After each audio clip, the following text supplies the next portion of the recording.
him a warm welcome, Mr. Tommy Chong.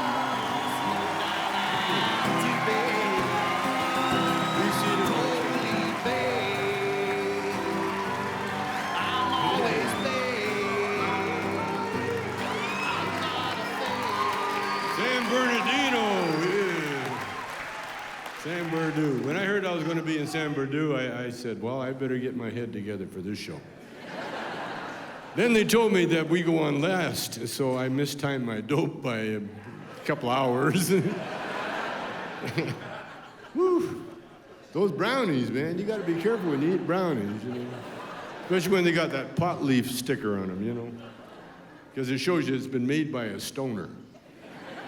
And stoners forget things, you know. They'll be making it, mixing it up. Did I put pot in? I better put more in there. Did I put pot in? Oh, I better put more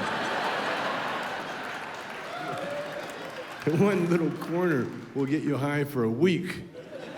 So you take that one little corner, and what happens? Oh, now you're stoned and you're holding a brownie. Now your brain tells you, no.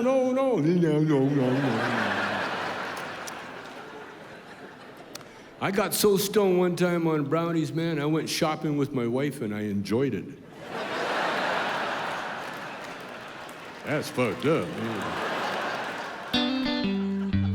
Yeah, I was supposed to do a show in jail, and just before the Christmas show, just before I'm to go on, I realized I'm in fucking jail. What am I doing? Why am I entertaining these people? If I say one thing wrong, they'll throw me in the hole. Yeah. And I'm not getting paid. Yeah. So fuck it. So I wouldn't do any comedy in jail. The only comedy I did in jail was when they were playing baseball. I'd heckle everybody. And I had seasoned cons come up to me. Don't call people pussies. Not here. That's crossing the line. I ain't hitting that pussy. Anybody want to know what jail's like? It's like flying Delta. Same thing, you know, you go to the security and you got to spread your cheeks and they search you for all sorts of shit. But the weirdest thing with me, they put me in jail, then they made me take a drug education course. Oh, okay, I'll sign up for that. I ended up teaching it.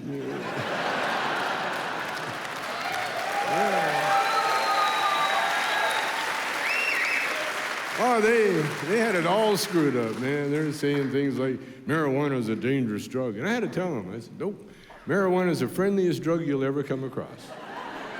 It is. It's the only drug I know where you take a hit, your first impulse is to give it to somebody.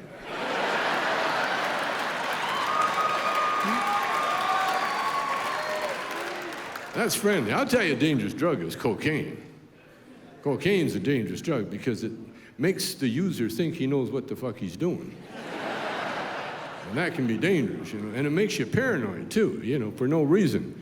Like Charlie Sheen's a really good example of it. You can see Charlie, I know what they're doing. Yeah, I'm on to their trip, boy. Yeah, they're trying to make me take $250,000 a week. Yeah, well, I'll fix that. $250,000. You know how much coke you can buy with $250,000? They're trying to kill me. But cocaine's a really insidious drug too, because the users, you know, where pot you share, cocaine, it's like, if you see your buddy, it's like. And then you come out after your little coke party, you know, you got shit all over your mustache and your nose, you know. And you freak them out and say, hey, man. Oh. And then the user thinks he knows. He's like some kind of Don Juan all of a sudden, you know. He's leaning over chicks talking shit, you know, leaning, talking. And they always got that one rap, we got to do it. We got to do it. Man, we got to do it, man. We got to do it before someone else does it. Because if we don't do it, someone else is going to do it, then we won't be able to do it. So we got to do it. You know what I'm saying? And they don't realize that every time they breathe out, there's a big coke booger comes down.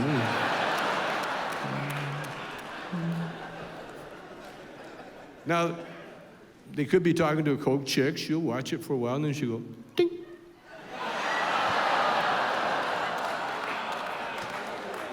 So the message here, kids, is coke, no. Pot, yes.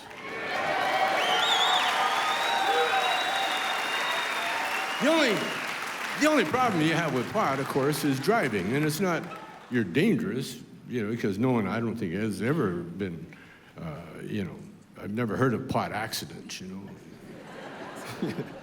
because pot drivers are way too careful. They know they got to drive, so when they get in the car, they're not really in a car, they're just examining things for the first time.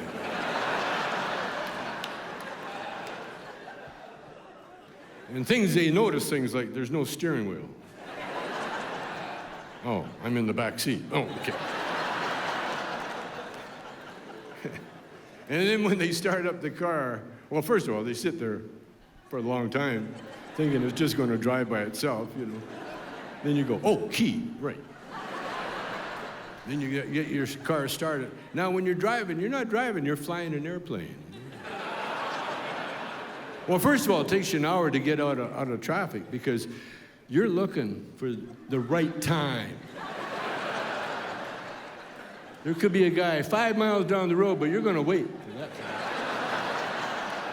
Because you're careful. Then when you do get out, you stay between the lines. Stay between the lines. Oh, shit, I just went through a red light. But I'm between the lines. Yeah. And then you do stupid things like you sit at a stop sign and wait for the light to change. Huh? We've all done that. And you're sitting and sitting and sitting and sitting, and then the cops pull up alongside you. Oh, now you get that don't look at the cops stare. Then if you're really stoned, you try to get on stone.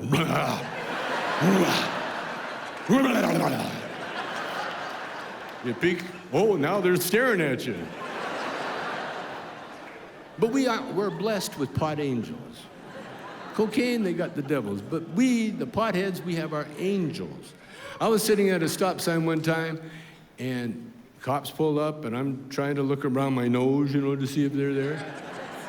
And then for some reason, I noticed that there wasn't a light. I'm just sitting there. So I jammed on the gas, and halfway through the intersection, I jammed on the brake, thinking, what if I was wrong?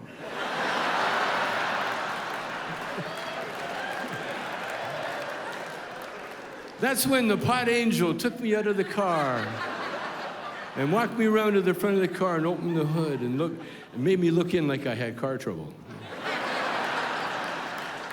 Because when cops see you have car trouble, they don't want to have no part of you, boy. Don't get out of there. But I know pot is really good for you because my cat loves to get high. And cats are very, very fussy creatures, man. You know cats. They're like women. Can't please them. My cat will cry to go outside, and I'll open the door, and he'll stand in the doorway and look outside like he's shopping,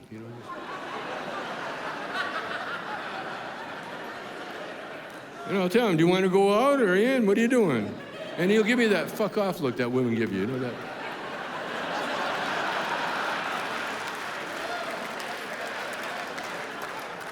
But I've been around animals all my life, and I can read their minds.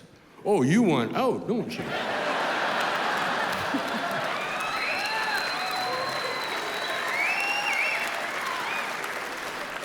The first time I got him stoned, I didn't mean to. I just didn't see him in the room. And I didn't realize he was stoned until I watched him walk off a table. And he didn't land on his feet, no, boy. He took that one extra step and started clawing shit. Then he got hung up on one nail and he's hanging there. He's looking at me like, I'm okay. Then he got cottonmouth or something because He tried to walk toward me, kept backing up, you know. Then he comes up to me and goes, I thought I was going deaf. Fuck, are you meowing? Then I realized he's fucked up. So I give him a little kitty drug test. Yeah, I threw him at the curtains and he didn't stick.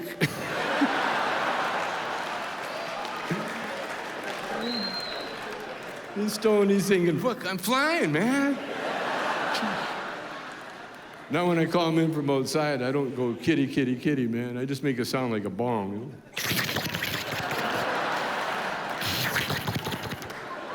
He hears that sound, he'll come running 50 miles away, man. Little tail in the air. Then he'll follow me around the rest of the night like a little cat junkie, you know?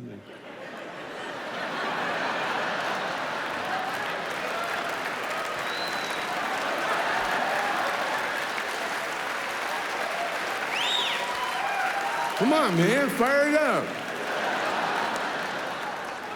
Come on, I want to sit in the window and look at shit.